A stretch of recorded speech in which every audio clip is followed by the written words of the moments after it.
My name is Adam Hale, and this is not a success story. This is not a story about overnight wealth, smart investments, or winning the system. This is the story of how a normal, hardworking man slowly lost control of his life, not because he was lazy, not because he was stupid, but because he believed patience was optional. I was born in 1993, in a quiet city where life moved slowly and dreams felt safe. I don't remember much about my early childhood except one permanent absence. My father died when I was just 2 years old. I never got to hear his advice, never learned how his voice sounded when he was proud or angry. All I knew about him came from photographs and stories told by others. After retiring from the military, my father had built a small transportation business. He worked hard, planned carefully, and tried to secure a future for his family. But life doesn't always respect plans. When he passed away, everything changed overnight. My mother became a widow at a very young age. People around her encouraged her to remarry, telling her it would make life easier, but she refused. She made a decision that shaped everything that came after. She chose to raise me alone. She sold the vehicles for my father's business and deposited the money in the bank. She lived carefully, using only the monthly profit, never touching the main amount. Slowly, step by step, she built a small home for us. That house wasn't just made of bricks. It was built from patience, discipline, and sacrifice. I was her only child. Her entire world revolved around me, and at that time, I didn't understand the weight of that responsibility. Growing up, I was considered a good kid. I wasn't a troublemaker. I did well in school, respected my teachers, and had many friends. I enjoyed learning, and people enjoyed being around me. In 2010, I completed high school, full of confidence and belief that life followed a simple formula: study hard, get a job, and everything would work out. After school, I enrolled in a civil engineering diploma program at a technical college in another city. Living away from home taught me independence. For 3 years, I studied, struggled, and dreamed about building a stable future. In 2013, I graduated. I believed the hardest part of my life was over. Shortly after graduation, my mother told me it was time to get married. I wasn't emotionally ready, but I didn't argue. In our culture, sometimes life moves faster than maturity. I got married to a kind woman who trusted me completely. 6 months later, I started my first proper job. I was earning, providing, and feeling proud of myself. I truly believed I was becoming a responsible man. That job lasted almost 9 years. From 2013 to 2022, it taught me many valuable lessons about work, pressure, and people. But it also taught me something dangerous: the illusion of control. I began to believe I was smarter than most people around me. In 2021, I was introduced to crypto trading. At first, it was harmless: small amounts, small risks. Sometimes I made profit, most of the time I didn't. But even the losses didn't scare me. Instead, they challenged my ego. I started watching videos, studying charts, learning strategies. I convinced myself that knowledge alone could beat the market. Every time my salary arrived, I invested more money. Occasionally, I made just enough profit to keep my hope alive, but most of the time I lost. Instead of stopping, I told myself that the next trade would fix everything. Looking back, I realized that this is where the real problem began, not with money, but with mindset. In 2022, I left my job and returned to my hometown. That decision changed everything. I met friends who were also trading crypto. They talked about big wins and future wealth. Their confidence fed my own. I joined them. Slowly, one by one, we all started losing money. Eventually, they quit, but I couldn't. To me, quitting felt like accepting failure. That's when I started borrowing money. First, for my brother-in-law. I promised him monthly profit. I lost it. Then I took a loan using a cousin's bank account. I lost that too. I told myself I would recover everything once I got another job. But instead of recovery, I went deeper into loss. By the end of 2023, I wasn't trading anymore. I was gambling. I wasn't chasing profit. I was chasing hope. Every trade felt like my last chance to fix my life. Every loss pushed me to take bigger risks. People began to talk. At home, they thought I was addicted to something. Outside, people believed I was a gambler. The truth was worse. I was addicted to undoing my mistakes. By 2024, my reputation was gone. By 2025, my debt had become unbearable.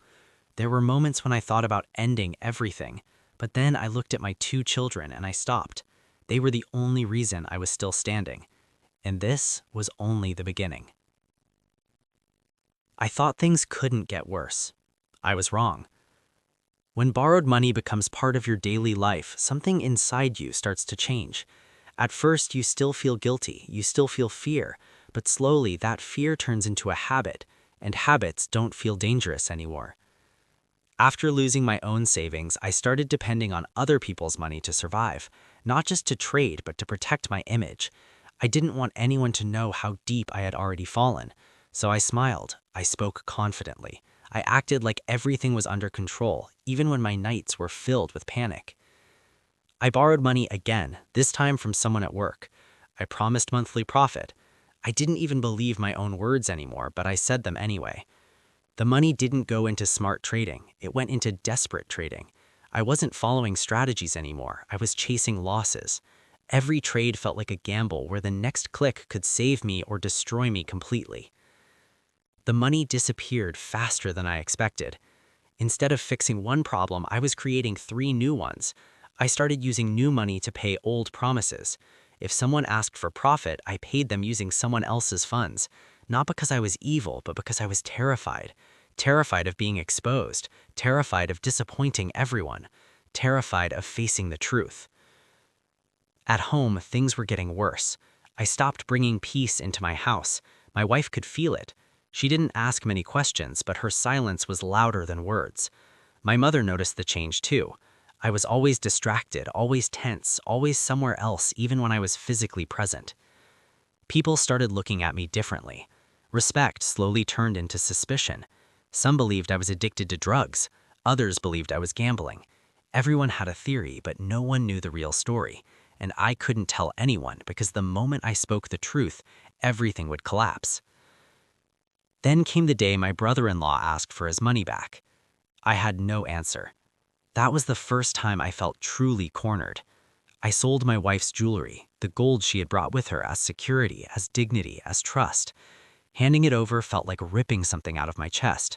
I told myself it was temporary. I promised myself I would buy it back once I recovered. But deep down, I knew I was lying to myself again. Even that money didn't last long. I kept telling myself that I had enough knowledge, that one good trade was all I needed. But knowledge without discipline is dangerous. Experience without patience becomes poison. My mindset had completely shifted. I wasn't trading anymore. I was betting against my own future. At work, I borrowed money again. Same story, same promises, same lies. Each time it became easier to speak them. That scared me more than the losses themselves. I was losing not just money, but character. Then I met someone new at my workplace, a local man with real wealth. He saw me trading once and noticed a small profit. That single moment changed everything. He believed I was skilled, he trusted me, and I needed his money desperately. He offered to invest. At first, I refused, not because I was honest, but because I was scared. I knew the risk, but fear lost again. Slowly, in parts, I took a large amount from him. I told myself I would use it carefully. I told myself this was my last chance to fix everything. I lost all of it. The day I told him the truth, I felt smaller than I ever have in my life. I couldn't meet his eyes. I couldn't defend myself. That was the moment my reputation completely collapsed. To everyone around me, I was no longer a hardworking man, a liability, a mistake, a warning. Yet even after all that humiliation, a part of me still believed I could recover everything. That belief kept me alive, but it also kept me trapped. I wasn't getting new money easily anymore, and whatever small amounts I managed to get disappeared quickly. In early 2025, I left that job and started another one, hoping for a fresh start. But nothing changed. The pattern followed me. Borrow, trade, lose, regret, repeat. I was exhausted, mentally, emotionally, spiritually. In June 2025, something finally broke inside me. I stopped trading.